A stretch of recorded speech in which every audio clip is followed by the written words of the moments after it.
Hey y'all, this is Kirk, the owner of Wellspring Landscape Services, and I am sending out a weekly update that I like to refer to as what I'm seeing in the landscape this week. So, what's going on this week in the landscape?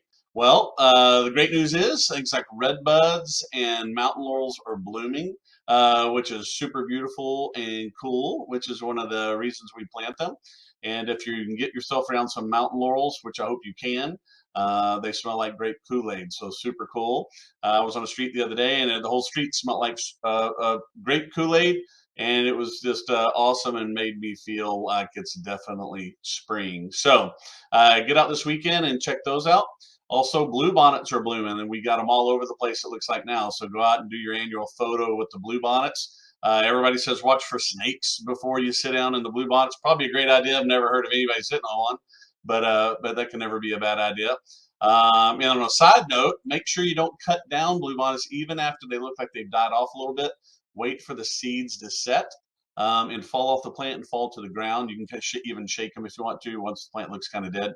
And then it'll reseed, and then you can cut them down after that. So that way you'll have bluebonnets next year as well.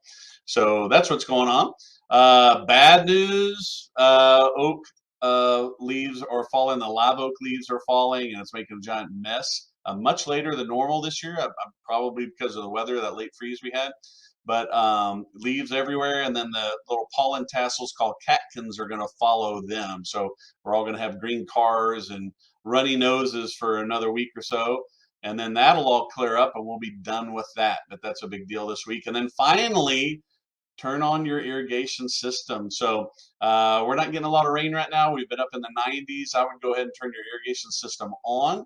Your grass is starting to grow, everything's starting to bud out, and that needs that water because it's pushing a lot of energy up from its roots. And we want it off to a really healthy start. So that's it. If you have any questions, call the office. If not, we'll see you next week. Bye.